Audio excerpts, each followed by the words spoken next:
Buen día. Esta clase va a estar dividida en dos partes. La primera es la evaluación de la radiografía simple de abdomen y la segunda parte va a estar dedicada a las imágenes en el tubo digestivo. La radiografía simple de abdomen se usa, se us- perdón, se usa cada vez menos porque la mayoría de las evaluaciones del abdomen y la pelvis se hacen hoy por ecografía, por tomografía o por resonancia magnética. Aunque hay algunas indicaciones para la radiografía simple, y estas indicaciones están representadas esencialmente por los casos de obstrucción intestinal, casos de dolor abdominal agudo, cuerpos extraños y patología litiásica del aparato urinario. Son las indicaciones clásicas donde se usa todavía la radiografía simple de abdomen. Para evaluar una radiografía simple de abdomen,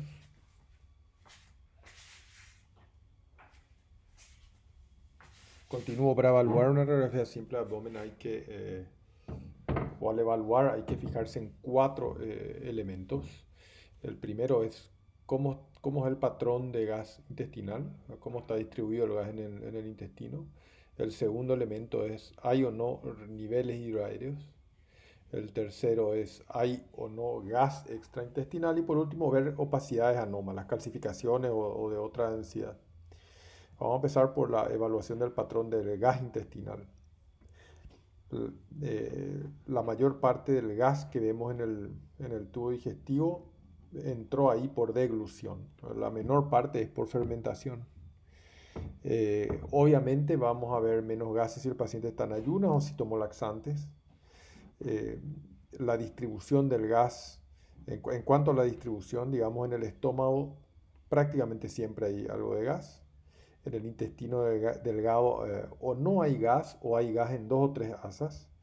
Y en el colon casi siempre hay gas, ¿verdad? Y sobre todo es muy importante mirar el recto sigmoide porque como vamos a ver más adelante en los casos de obstrucción mecánica intestinal, la presencia de gas en el recto sigmoide es un argumento en contra.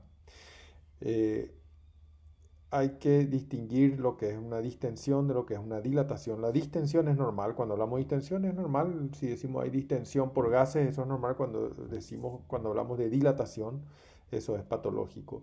Y si bien es cierto que en el estómago, en el colon no hay parámetros absolutos, en el intestino delgado se considera que un asa está dilatada cuando mide más de 2,5 centímetros de diámetro. Para diferenciar intestino delgado de colon, hay que saber que el colon es periférico en el abdomen, tiene materia fecal y tiene austras. Este es un ejemplo de una radiografía simple de abdomen en posición de pie, como se ve por el nivel hidroaéreo que tiene el estómago. El estómago casi siempre tiene gas. Este es un paciente normal sin ninguna patología. Hay gas en el estómago y hay gas en el colon. Todo lo que se ve, todo el resto es colon que tiene materia fecal en su interior. Em, que tiene materia fecal, que es esto que está acá. El, este es otro ejemplo de radiografía simple de abdomen normal. Hay algo de gas en el estómago que se ve marginalmente hacia arriba y el resto de gas que se ve es colon. Eventualmente puede haber un poquitito de gas acá en el hipogastrio en asas delgadas, pero muy poco. Otro ejemplo normal, algunas asas delgadas con gas, el resto es todo colon y estómago siempre, ¿verdad? Eh, y estos son dos niños, igualmente casi siempre en los niños se puede ver un poco más de gas en el intestino delgado, pero casi siempre el gas predomina en estómago, como en estos dos casos, y en el colon. El segundo elemento a evaluar es hay o no hay niveles hidroaéreos.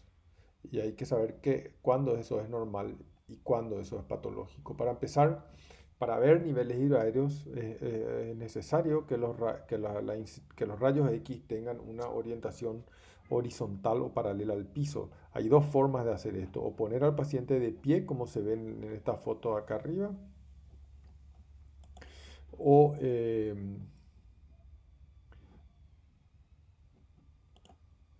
o, o si el paciente no se puede parar, ponerlo en decúbito lateral y usar hacer una radiografía de frente pero con rayos horizontales. Vamos a obtener una imagen como esta que está acá y ahí se puede ver si hay o no niveles hidroaéreos. En un paciente acostado con rayos verticales es absolutamente imposible ver niveles hidroaéreos porque el nivel líquido va a ser tangencial a la dirección de los rayos X.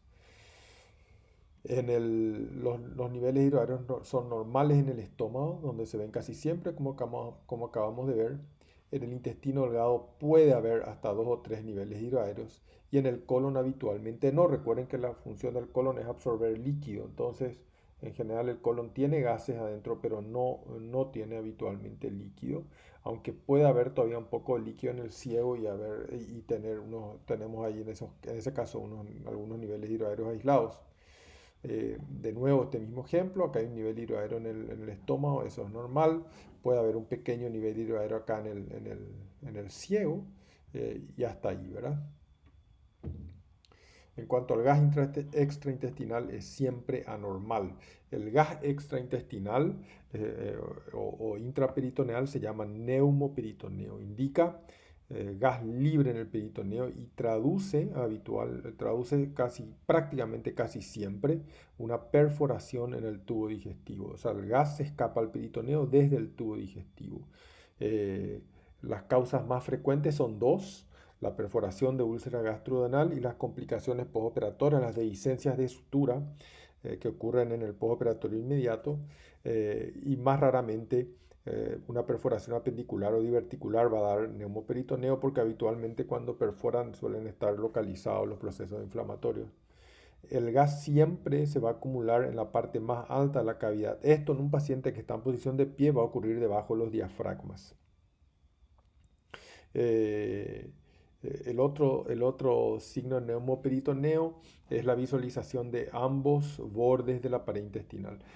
Como vamos a ver dentro de un rato, idealmente el, el paciente se tiene que hacer una placa en posición de pie, una placa AP en posición de pie, y la alternativa es una AP en decúbito lateral, como acabamos de ver el ejemplo.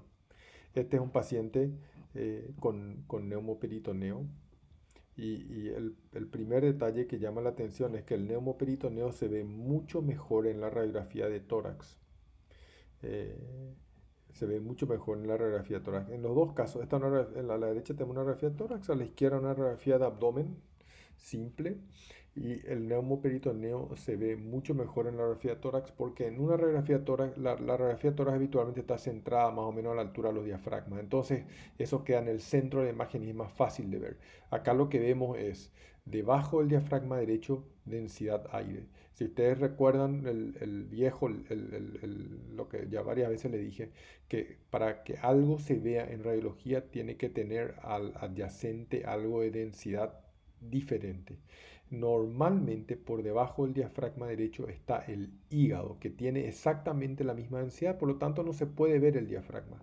Si se ve el diafragma en forma de esta fina línea que está acá, es porque algo de densidad diferente se metió entre el diafragma y el hígado, en este caso gas, y así se ve un neumoperitoneo. Lo mismo pasa, es más sutil a la izquierda, se ve el diafragma, se ve las dos caras del diafragma, y si se ven las dos caras del diafragma es porque la cara superior es normal que se vea porque encima del diafragma hay pulmón, pero la cara inferior no se debería ver porque debajo hay estructuras de densidad similar al diafragma. En este caso se ve porque hay gas entre el diafragma y esta estructura que es colon. En la radiografía de abdomen, sin embargo, los diafragmas quedan muy marginales y no se ven. Por eso, lo ideal es cuando se sospecha neumoperitoneo pedir una radiografía de tórax y no de abdomen. En esta radiografía de abdomen vemos el segundo signo neumoperitoneo, que es la visualización de ambas caras de la pared intestinal. Normalmente nosotros podemos ver una cara del intestino, que es la interna, porque la pared tiene densidad partes blandas y el interior tiene densidad gas, pero no podemos ver nunca la pared externa, no podemos delimitar toda la pared del intestino porque por fuera del intestino hay estructuras de densidad partes blandas similares a la de la pared. Entonces, cuando vemos nítidamente toda la pared intestinal, es que el paciente tiene un neumoperitoneo. Esto no se aplica para las austras, obviamente. Esta es una austra colónica que se ve de lado y otro porque está dentro de la luz colónica y dentro de la luz colónica hay aire de lado y otro de la austra. El cuarto elemento, perdón, es ver si hay opacidades anormales, calcificaciones u otras. Vamos a empezar por las calcificaciones. Las calcificaciones, hay calcificaciones normales y hay calcificaciones anormales. Las calcificaciones normales son los flebolitos extremadamente comunes y que presentan un problema diagnóstico diferencial con los cálculos en el uréter inferior, porque están en la pelvis, y las calcificaciones de cartílagos costales. En cuanto a las calcificaciones anormales, tenemos los cálculos en el aparato urinario. Los cálculos urinarios son opacos tienen calcio en un 85% de los casos y se ven en la radiografía simple. Los cálculos biliares se ven muy raramente en la radiografía simple. Solo 10 a 15% de ellos tienen calcio y se pueden ver. Después tenemos masas calcificadas en pelvis de origen uterino u ovárico, y en particular los teratomas ováricos tienen calcificaciones. Y hay otros casos, otras patologías que raramente calcifican, como la pared de los quistes renales o del vaso o del hígado. Y las pancreatitis crónicas, que frecuentemente calcifican, pero la patología es rara en Paraguay, en esta zona del mundo. Vamos a ver algunos ejemplos de calcificaciones. Y aquí tenemos tres flebolitos en la pelvis lateralizado a la izquierda. Esto muchas veces, cuando el paciente viene con sospecha de cólico renal, esto puede ser difícil de diferenciar con los cálculos en el uréter distal. Los argumentos, el gran argumento a favor del flebolito es su forma redondeada. El flebolito es un trombo dentro de una vena en la pelvis que se calcifica. Es muy común en las mujeres, esto es extremadamente común, que hagan pequeños trombos dentro de las venas de la pelvis que se terminan calcificando. El flebolito es bien redondo, homogéneo, en tanto que los cálculos del aparato urinario raramente son redondos, ¿verdad? Porque se formaron en un cáliz del riñón y tienen una forma más irregular.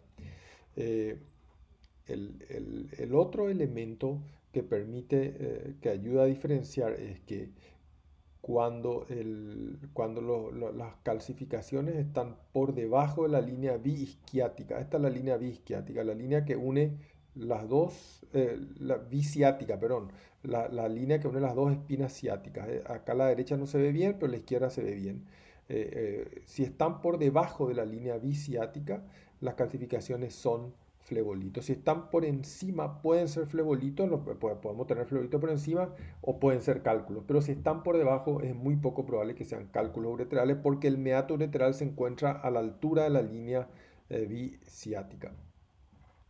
Entonces, en este caso, fíjense, este paciente cuya imagen está acá a la derecha tiene 3 o 4 flebolitos porque están debajo de la línea bisquiática, tanto que en este caso yo pienso que son flebolitos por la forma, pero al estar por encima de la espina biciática hay que tener más atención.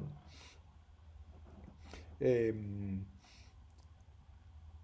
las calcificaciones anormales, tenemos los cálculos urinarios. Perdón, este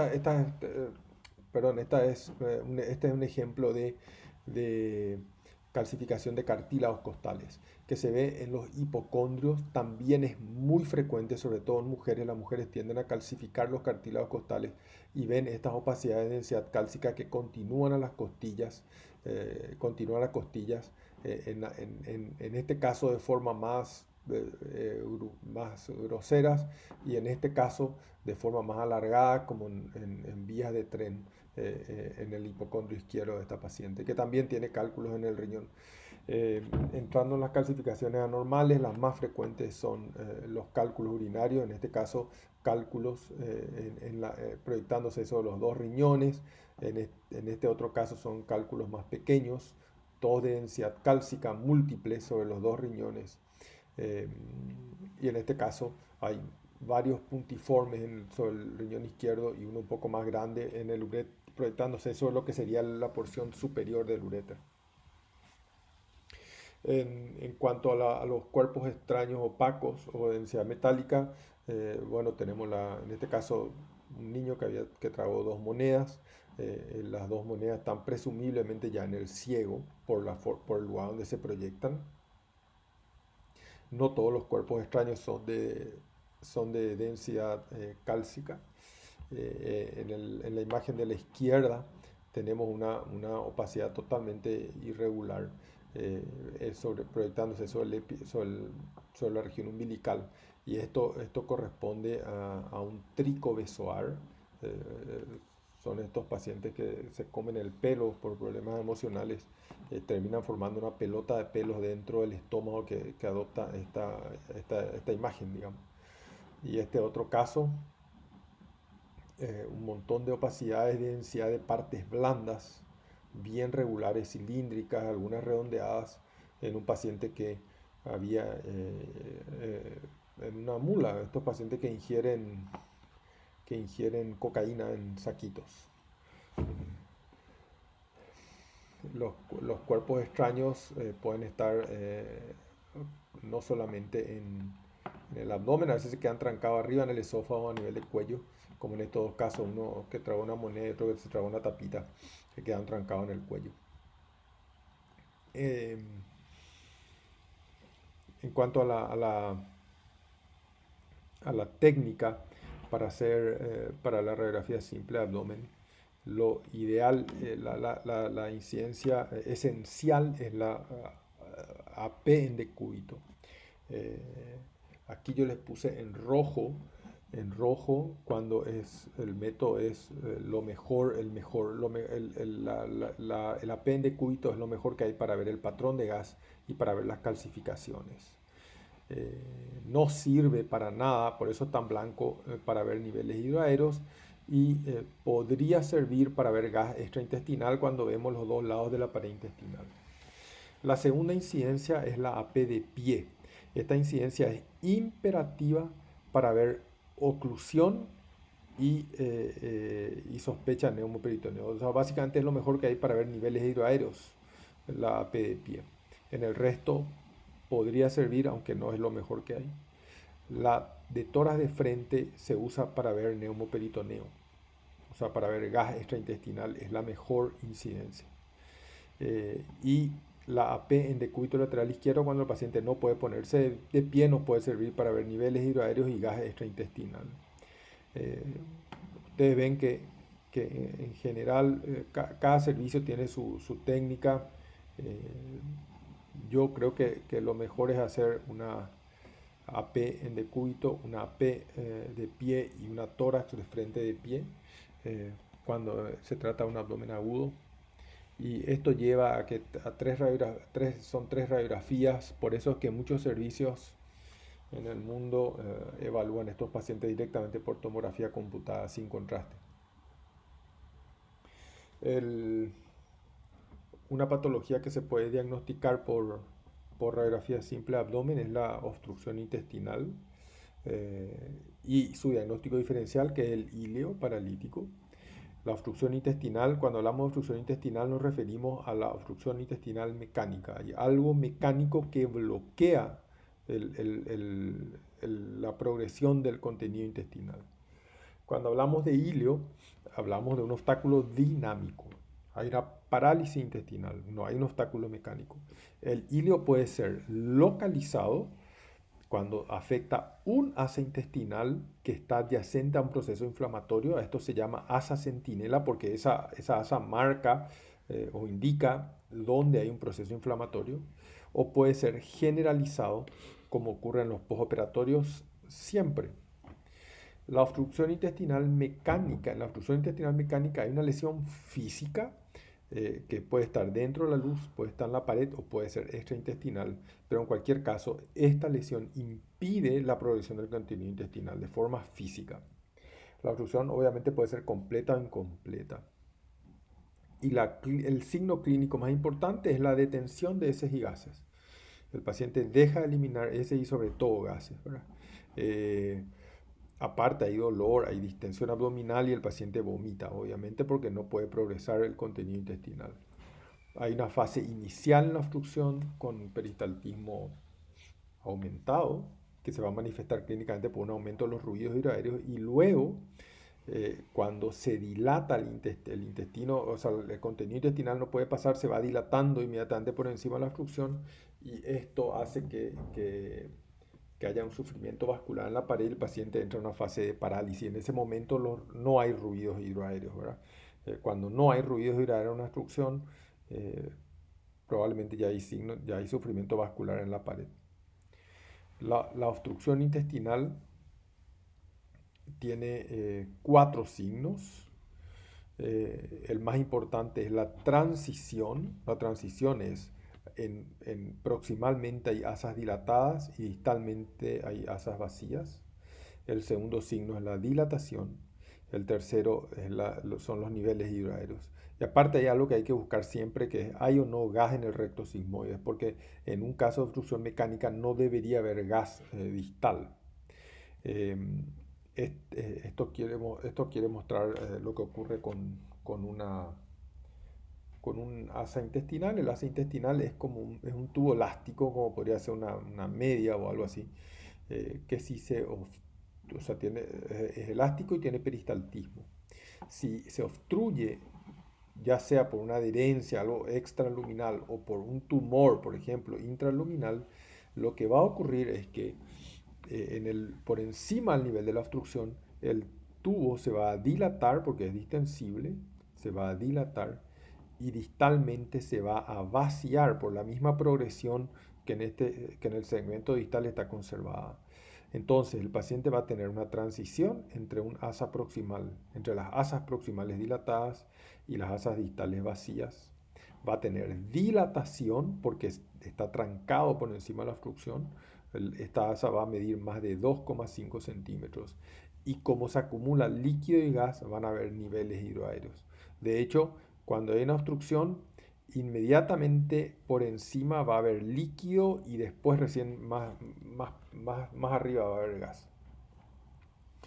Entonces, estas son dos imágenes normales, como acabamos de ver, hay gas en el estómago, hay gas en el colon, un poco en asas delgadas. Y en ambos casos, si ustedes se fijan, hay gas en el recto y en el sigmoides. Hay gas en el recto y en el sigmoides, este es un signo que nos da mucho confort para decir no hay obstrucción. Este paciente, sin embargo, tiene una dilatación del colon, todo lo que se ve con gas es colon, tiene múltiples niveles y tiene una transición porque se ve gas solamente hasta esta zona, hasta lo que correspondería a la mitad del colon descendente y distalmente no hay nada de gas.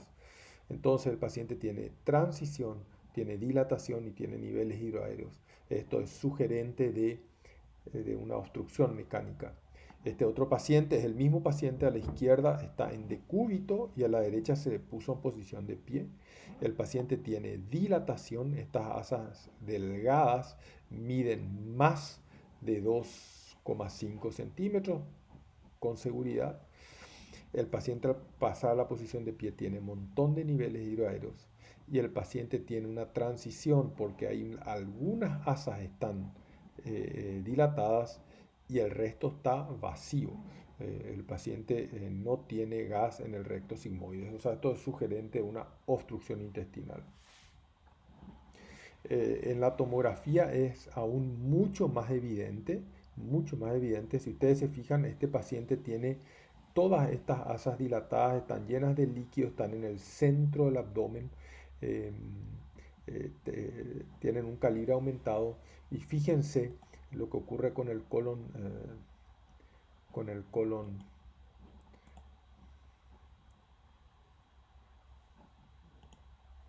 fíjense lo que ocurre con el colon descendente que está vacío completamente y con el colon ascendente que está vacío completamente. Este es un paciente que tiene una obstrucción del intestino delgado distal, del ileum.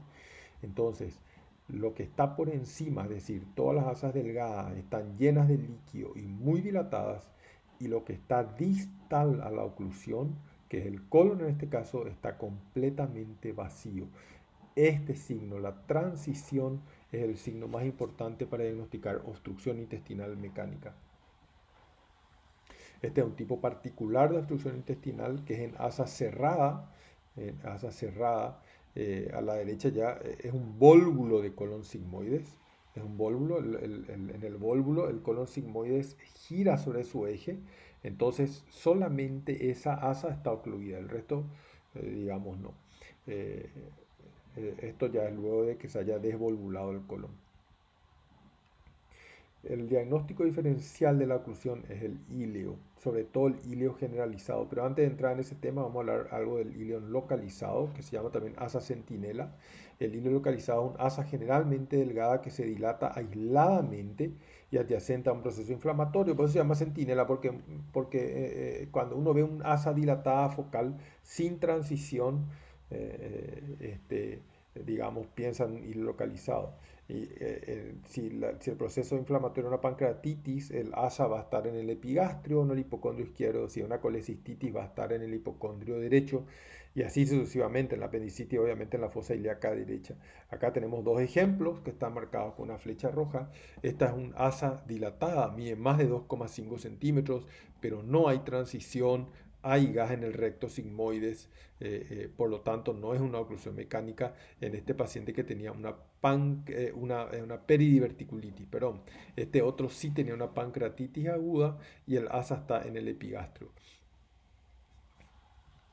El ilio generalizado se ve en todos los postoperatorios, todos los pacientes que son operados hacen un ilio.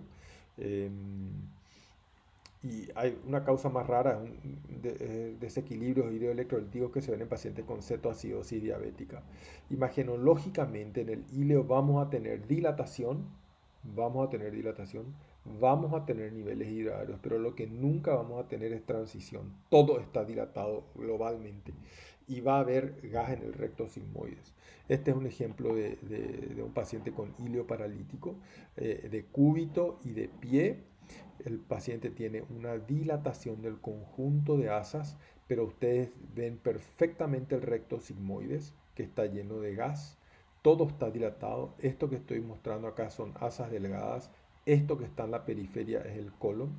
Al pasar el paciente a la posición de pie hay un montón de niveles hidroaéreos, más de 3, hasta 2 o 3 se considera normal, pero no hay transición. Esto es un íleo paralítico. Este es un cuadro que muestra las diferencias que hay entre íleo y obstrucción. En la obstrucción, digamos, en la obstrucción hay en la obstrucción y en el íleo hay dilatación y niveles hidroaéreos. Obviamente en la obstrucción tanto la dilatación como los niveles hidroaéreos están localizados a un sector y en el íleo son globales, pero lo que no hay en la obstrucción es gas en el recto, en el ilio sí, en tanto que transición hay en la obstrucción y no hay en el ilio. De nuevo, un ejemplo, esta es una obstrucción intestinal a la izquierda, algunas asas dilatadas, el resto vacío, y este es un ilio paralítico donde todo está dilatado. Eh, Entrando al tema de imágenes en el tubo digestivo, estas son las técnicas que sirven para evaluar tubo digestivo. Ya vimos la radiografía simple de abdomen y sus dos grandes indicaciones, la oclusión intestinal, sus dos grandes indicaciones en el tubo digestivo, que son la oclusión intestinal y el neumoperitoneo. Históricamente, el método más utilizado por imágenes para evaluar tubo digestivo fueron las radiografías contrastadas. eh, hace 30 años, digamos, por lo menos la mitad de un curso de medicina por imágenes en pregrado era el tema de radiografía contrastada. Hoy esto tiene indicaciones marginales porque la, la endoscopía vino a reemplazar el estudio radiológico, esa es la verdad, sobre todo en estómago y en colon. La radiografía contrastada usa contraste que se administra por tubo digestivo o por boca o por una sonda o por recto. Eh, y antes de hablar de qué contraste vamos a usar, los contrastes se pueden administrar por vía digestiva. Acá dice orales, pero en realidad lo correcto sería vía digestiva. Se puede administrar también por recto o se pueden usar por vía intravascular. Por vía intravascular se puede usar solo yodo, no se puede usar nada más que yodo hasta hoy día. en tanto que por vía digestiva se puede usar yodo o bario. ¿Cuál es la diferencia entre los dos? El bario es mucho mejor contraste porque es más opaco. Una sustancia es tanto más opaca cuanto mayor sea su peso atómico. El bario tiene mayor peso atómico que el yodo, entonces es más opaco, eh, es inerte, no se absorbe. La única contraindicación que tiene el bario es la posibilidad de perforación, porque si el bario se escapa al tubo digestivo y va a mediastino o va a peritoneo, genera una irritación importante, va a generar o una mediastinitis o una peritonitis química. El yodo es menos opaco, no pasa nada en caso de perforación si no genera irritación de las serosas, ni el mediastino ni el peritoneo, pero sí tiene un riesgo que es la aspiración. Si el paciente aspira y el contraste pasa a tráquea, va a tener el paciente una neumonía irritativa. El bario nunca alcanza los alveolos, por lo tanto no da neumonía, se queda a nivel bronquial. Para los estudios radiológicos del tubo digestivo se usa por lo tanto bario porque es el mejor contraste, excepto si hay sospecha de perforación. Solo si hay sospecha de perforación hay que usar yodo. Eh, la radiografía contrastada en todo el tubo digestivo, desde el esófago hasta el colon, se puede hacer de dos maneras: por contraste simple, dándole al paciente solo bario, o por doble contraste, dándole bario y gas, aire. Obviamente el bario va a tapizar la pared y la luz va a estar más oscura por el aire, y esta técnica sirve para ver lesiones mucosas. Vamos a ver cómo se hace. Acá tenemos una radiografía de esófago. Esta es a la izquierda por contraste simple, el esófago está lleno de contraste; a la derecha por doble contraste. En este caso se le hace ingerir al mismo tiempo bario y aire al paciente y la imagen queda de esta manera. Lo mismo pasa para el estómago. Se le puede dar solo bario y se obtiene una radiografía simple, como en el caso de la izquierda, o las dos imágenes de la derecha, que se le dio bario y después se le da un efervescente para generar gas en el estómago y tener los dos elementos dentro de la luz, gas y contraste.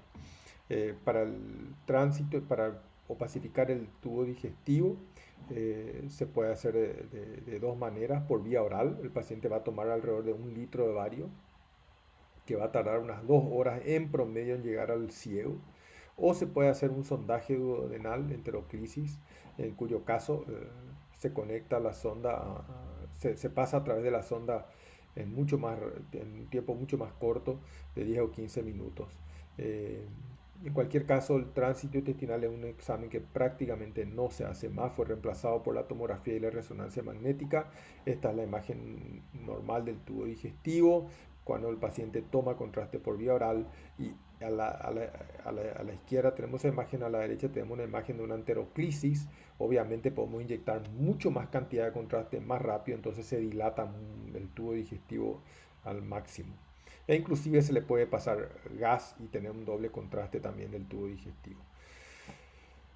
El colon es fácil si se hace por sondaje rectal. Si se le pasa solo contraste, vamos a tener una radiografía de simple contraste, y si se le pasa primero contraste y luego gas, va a ser un doble contraste. El doble contraste está contraindicado cuando hay sospecha de perforación, porque el gas genera mucho más presión en la luz colónica que el líquido. Este es un ejemplo de radiografía de colon por contraste simple. Y estos son dos ejemplos de radiografía de colon por doble contraste, porque en la luz colónica hay gas y contraste al mismo tiempo. Ahí está la diferencia entre los dos métodos. Siempre que se puede hay que hacer una radiografía por doble contraste, que es de mucho mejor calidad y permite distender mucho mejor la luz colónica y apreciar eventuales imágenes endoluminales. Las indicaciones del tubo digestivo hoy están limitadas. ¿Por qué? Porque en el esófago, estómago y en el colon, la endoscopía ocupó mucho lugar. La endoscopía, aparte de hacer diagnóstico, permite hacer biopsias y algunas terapéuticas, ¿verdad? En tanto que en el intestino delgado, que es una zona a la cual no llega la endoscopía, el tránsito fue reemplazado por por la tomografía computada, que se llama enteroTAC cuando se hace del tubo digestivo, o por la resonancia magnética, que se llama enteroresonancia. Se le dice entero porque se llena el intestino de agua o de contraste, y también fue reemplazado por la cápsula endoscópica. Eh, ¿Cuáles son las indicaciones principales para hacer radiografía contrastada del tubo digestivo? En esófago y estómago, en niños se usa porque es más fácil que un niño tome contraste acá hacer una endoscopía con sedación. En los niños se usa para hacer el diagnóstico de malformaciones como atresia de esófago, para la evaluación del reflujo gastroesofágico.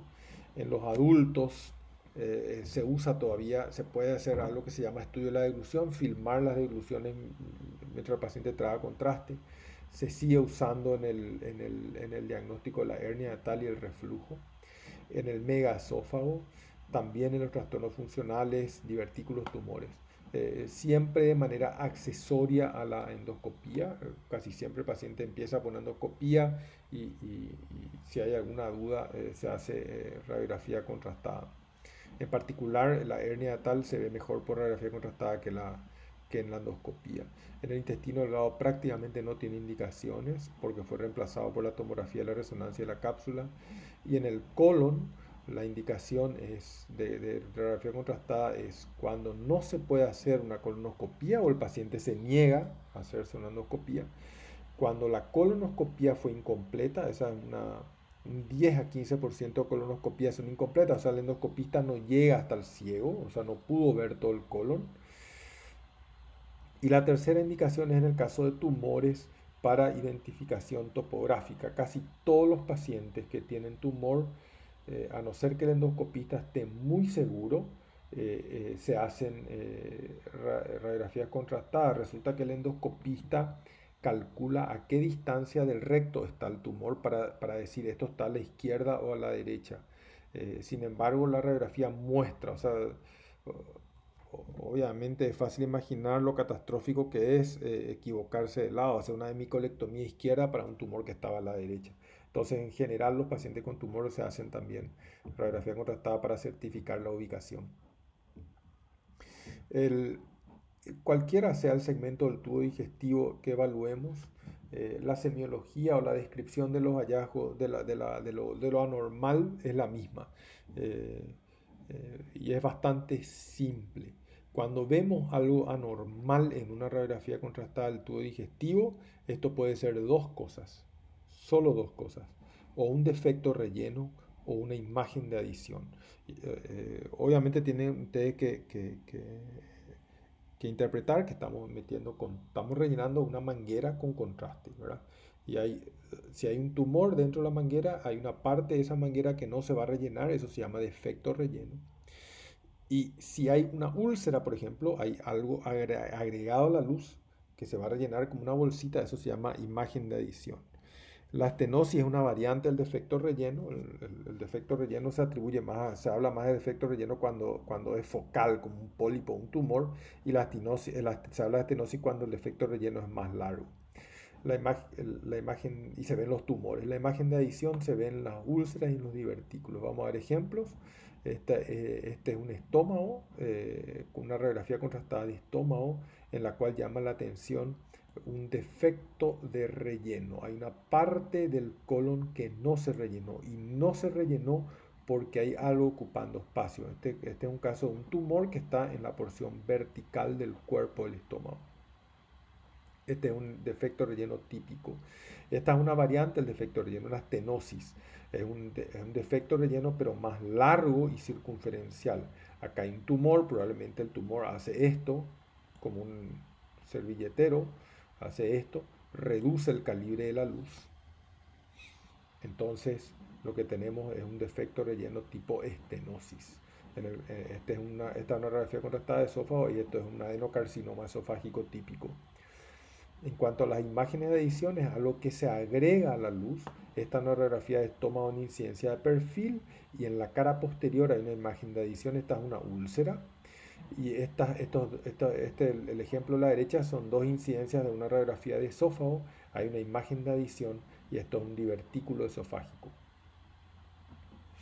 Vamos a ver ejemplos en las patologías principales de los diferentes segmentos del tubo digestivo. En el esófago, eh, estas son las indicaciones principales. La primera es la hernia hiatal. La hernia hiatal se ve muy fácilmente por radiología. Esto que estoy mostrando acá es el nivel del diafragma. Este es el nivel del diafragma. Y hay una parte del estómago, el fondo gástrico, que pasa por encima del diafragma. Esto es lo que le da la firma a la hernia hiatal. El problema de la hernia hiatal es que el ángulo entre el esófago y el estómago queda alterado, entonces estos pacientes tienen inevitablemente reflujo gastroesofágico. El mecanismo antirreflujo depende de que el esófago forme un ángulo particular con el fondo gástrico. En condiciones normales el esófago entra hasta por debajo del diafragma y el estómago, el fondo gástrico, forma un ángulo agudo con el esófago que impide el reflujo. Cuando ocurre una hernia hiatal, el ángulo se ve totalmente alterado y el paciente tiene reflujo todo el tiempo. Y el reflujo puede llevar a una esofagitis péptica, a una inflamación de la mucosa del esófago y posteriormente a una transformación de la mucosa. La mucosa esofágica es columnar, en tanto que la mucosa del estómago es glandular. Si el esófago recibe ácido todo el tiempo del producto del reflujo esofágico, cambia el epitelio del esófago se vuelve gástrico, eso se llama esófago de Barrett y es un estadio precanceroso. Acá tenemos un ejemplo normal y acá tenemos un ejemplo patológico de una hernia hiatal. Gran parte del estómago está sobre el diafragma. Los divertículos esofágicos son relativamente raros, van a dar imágenes de adición, pueden estar en el tercio medio. Los divertículos del tercio medio se llaman de tracción o verdaderos. Verdaderos porque tienen todas las capas de la pared del esófago y se producen siempre por una adenopatía. Era muy común en la época de la tuberculosis.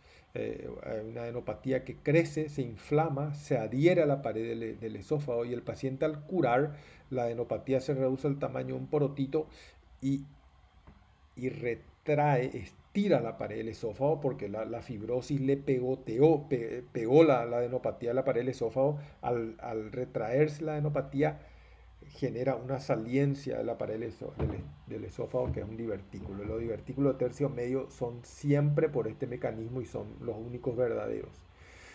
O pueden estar en el tercio superior o en el tercio inferior. Estos divertículos se llaman falsos o por pulsión. Este es un ejemplo, la luz esofágica es esta que está acá.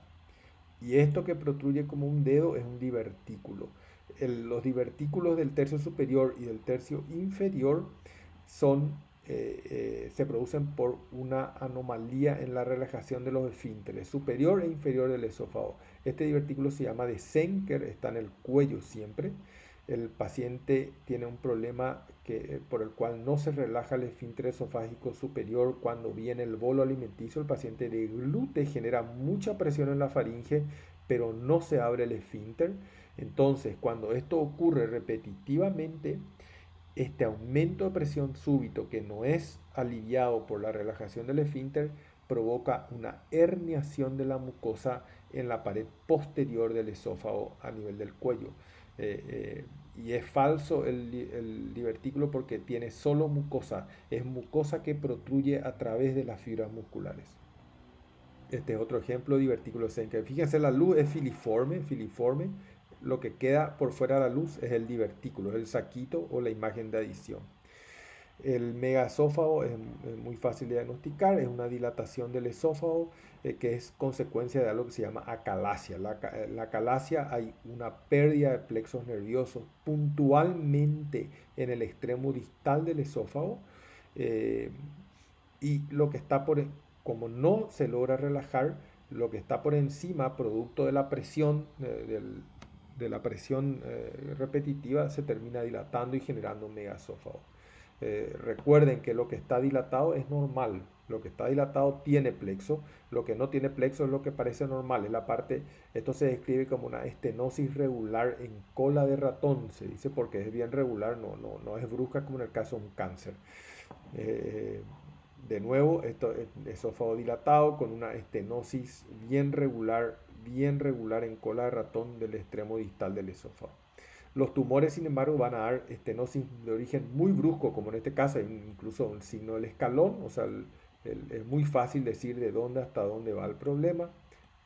Ahí, eh, en este otro ejemplo, esto es más, el defecto relleno más polipoide en este caso. En cuanto al estómago del duodeno, la gastritis no da nada. Las úlceras van a dar imágenes de adición, como en este caso casi siempre están en la curvatura menor. Las úlceras están casi siempre en la curvatura menor. La gran mayoría de las úlceras son benignas, pero un porcentaje de ellas pueden tener adenocarcinoma en su interior. Eh, en cuanto a los tumores pueden dar defectos de relleno, como en estos dos casos. Hay una masa dentro de la luz del estómago que no permite que se rellene en forma uniforme la luz, o puede ser estenosante, como en este caso hay una estenosis en el antro con una gran dilatación proximal. Esta otra estenosis filiforme, el tumor creció circunferencialmente en la pared se engrosó y la luz quedó filiforme, que es lo que vemos acá en esta radiografía. Este es un ejemplo de linitis plástica. El estómago es esto que yo estoy dibujando aquí, va hasta acá, chiquito, chiquito. Y esto que está acá es el duodeno, que es mucho más grande comparativamente al estómago. En la linitis plástica es un tipo particular de diseminación del tumor. Los tumores se inician siempre en la mucosa y van a crecer como un coliflor dentro de la luz, que es lo que pasó aquí, o van a crecer circunferencialmente a lo largo de la pared y van a determinar una estenosis. En la linitis plástica, el tumor invade la submucosa y, y, y lo hace en forma completa. Toda la submucosa del estómago está invadida, entonces el estómago queda pequeñito. Intestino delgado, como vimos, es muy poco muy pocas indicaciones. Vamos a ver algunos ejemplos de patología inflamatoria, sobre todo la enfermedad de Crohn es relativamente rara en Paraguay. La enfermedad de Crohn va a dar una inflamación de la pared del ilion distal. Esto es el ciego, y esto es el ilion distal, que está fino. Comparen ustedes con un ejemplo normal, cómo se distiende el ilion distal llegando al ciego en este caso. Esto es normal y esto es patológico. Este es otro ejemplo, esto es normal y esto es patológico. El paciente tiene un segmento bastante largo de intestino delgado distal, de ilion distal, estenosado con úlceras, con imágenes de adición que representan úlceras. Y esto es una tuberculosis ileocecal, que acá se ve mejor. En la tuberculosis ileocecal es muy común la afectación del ciego. Esto es el ilion terminal con I, esto es ciego, y esto es colon ascendente. Está afectado el ilion terminal, está afectado el ciego y está afectado el colon ascendente hasta el ángulo hepático del colon. En el colon vamos a ver algunos ejemplos de patología inflamatoria. Esta es una colitis ulcerosa, patología relativamente frecuente en Paraguay. Acá tienen un ejemplo normal y acá tienen el ejemplo patológico. En la colitis ulcerosa hay una inflamación de la mucosa, es una patología estrictamente mucosa. Hay una inflamación de la mucosa se engrosa y se ulcera en forma lineal. O sea, si ustedes logran entrar al colon y ver, van a ver como un patrón en empedrado, úlceras lineares, longitudinales y transversales con respecto al eje del colon. Y al meter contraste, lo que ocurre es que el contraste entra en esas fisuras y da estas sutiles imágenes lineares, ¿verdad? Que son úlceras lineares en la mucosa. Esto es normal y esto es patológico. Este es una imagen más en detalle. Hay una reticulación fina, así se puede describir, una reticulación fina proyectándose sobre todo el colon. Otro ejemplo da lo mismo, ¿verdad? Los divertículos colónicos son extremadamente frecuentes, tienen el mismo mecanismo que los divertículos de pulsión en el esófago. En este caso, la patología diverticular es frecuente por la dieta pobre en fibras. Y la dieta pobre en fibras lleva a que no haya mucho residuo colónico y que el colon genere presión en vacío. Y al generar presión en vacío aumenta mucho la presión dentro de la luz intestinal y la mucosa termina herniándose en forma de estos pequeños saquitos que se llaman divertículos. Son imágenes de adición múltiple, en este caso en todo el marco colónico.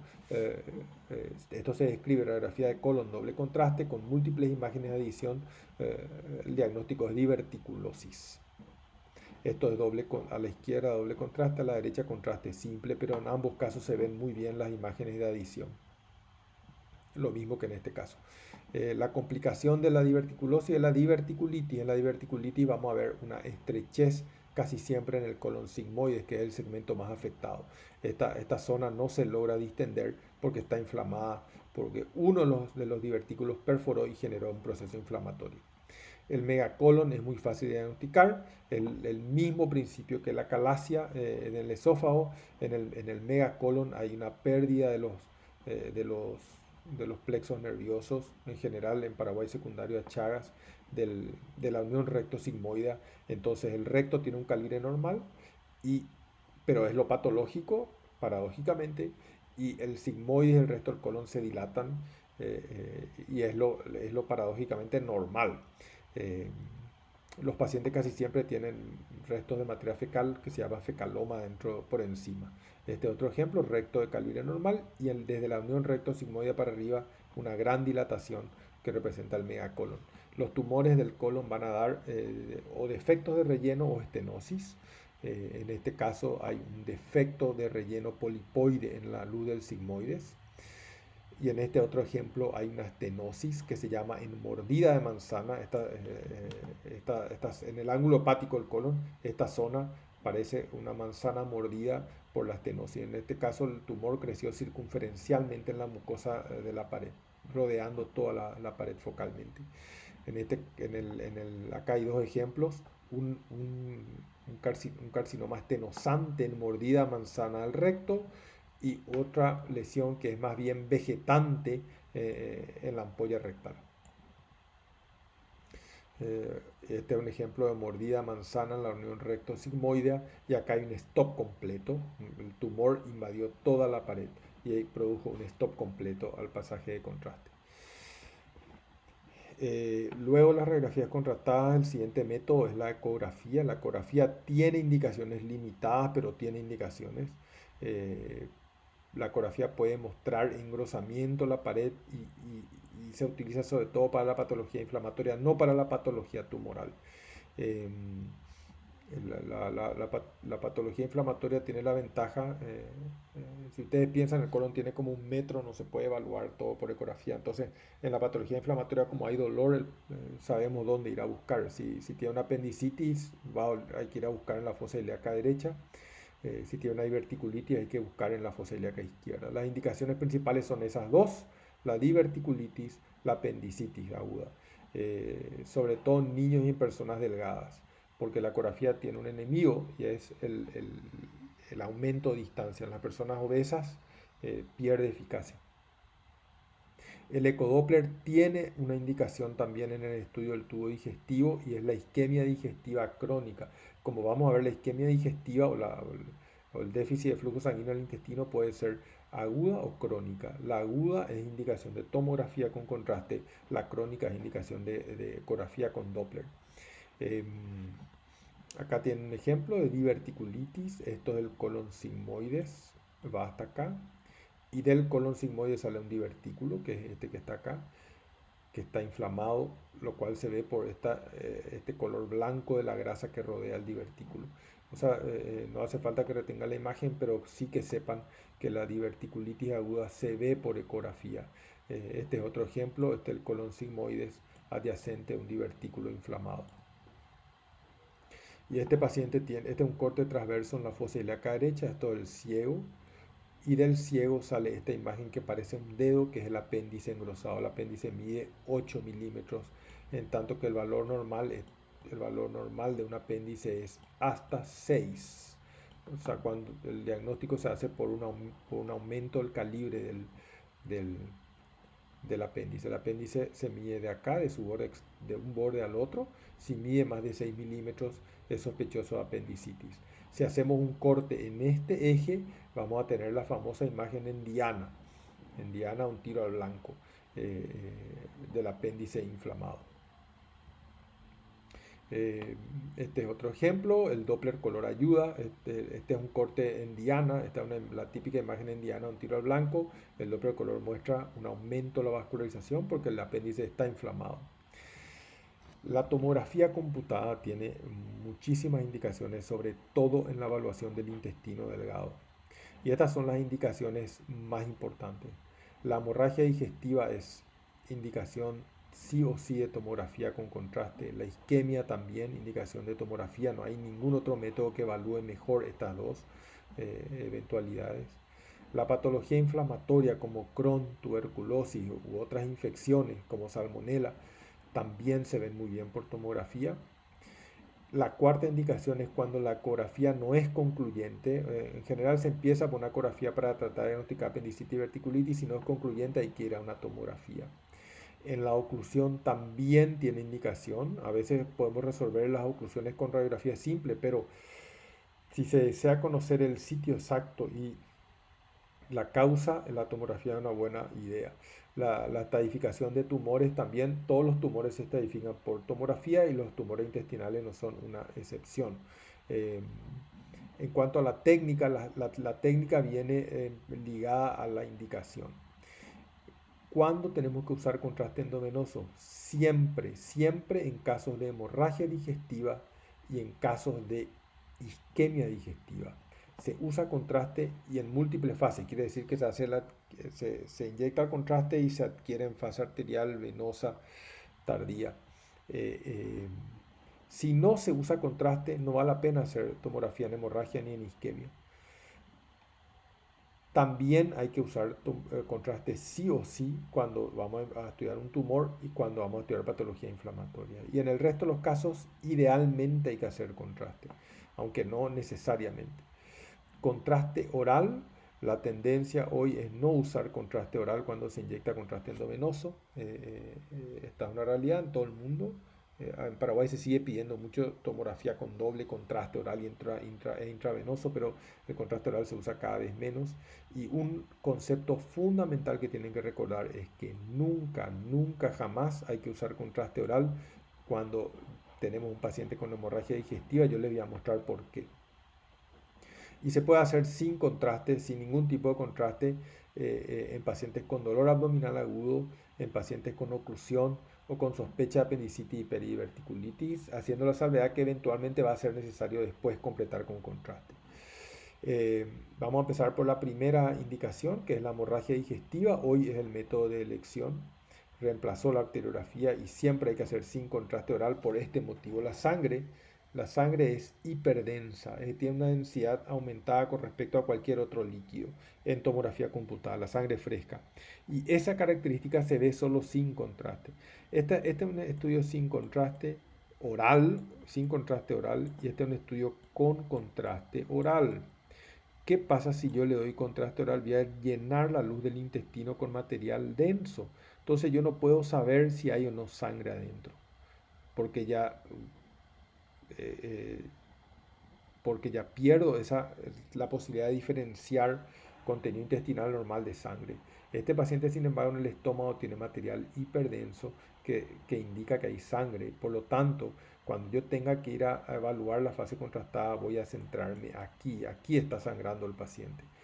Eh, y este paciente, a la hora de la tomografía contrastada, tenía una fuga de contraste a partir de una úlcera gástrica. Lo mismo en este caso, este paciente tiene, esta zona es muy sutil, pero el contenido es un poco más denso que esta zona, por ejemplo. O sea, esto es un poco más denso que lo que está al lado, es porque hay sangre. Entonces ahí tenemos que prestar atención y al inyectar contraste hay una extravasación de contraste desde la pared intestinal hacia la luz del intestino. ¿Okay? Desde la pared hacia la luz. Y esto es lo que muestra dónde está sangrando el paciente, dónde está la mancha de contraste. Y en este caso es en el intestino delgado, en este caso en el colon. Les muestro tres ejemplos. En este caso en el estómago, en este caso en el intestino delgado y en este caso en el colon. Acá no se ve material hiperdenso, pero la fase arterial muestra un escape de contraste a la luz intestinal. Y acá hay un escape, ese escape de contraste se modifica en el tiempo, quiere decir que es un chorro de sangre con contraste que está entrando a la luz del colon. Y en este caso, una fuga en la pared rectal. El paciente tenía una úlcera rectal que estaba sangrando. Este es un chorro de contraste, de sangre con contraste que se va a la luz rectal. Y esto se confirmó por la arteriografía y el paciente fue embolizado y paró de sangrar. La segunda indicación de tomografía es la isquemia mesentérica, que puede ser crónica o aguda. La isquemia crónica es siempre arterial, la aguda puede ser arterial, venosa o por hipotensión. Un porcentaje no despreciable de isquemias mesentéricas o de sufrimiento vascular de tubo digestivo se producen en pacientes panvasculares luego de una crisis de hipotensión por algún motivo. En la isquemia mesentérica crónica, el ecodoppler puede ser útil. En la aguda, la tomografía es la indicación porque hay un híleo paralítico, los gases son enemigos de la ecografía, entonces los pacientes con isquemia aguda que tienen híleo siempre no son candidatos a ecografía. En la isquemia crónica tenemos que evaluar por Doppler las tres arterias que van al tubo digestivo, que son el tronco celíaco, la mesentérica superior y la mesentérica inferior, y tenemos que encontrar problemas en al menos dos de estas arterias. Tienen tanta anastomosis entre sí que el hecho de que se cierre una sola arteria no va a producir de forma crónica. De forma aguda, cualquiera arteria que se cierra va a dar una isquemia, pero si se va cerrando a poco de forma crónica, tienen que estar cerradas o estenosadas significativamente al menos dos para que eso sea positivo. En la isquemia aguda la indicación es la tomografía computada. Acá hay dos ejemplos.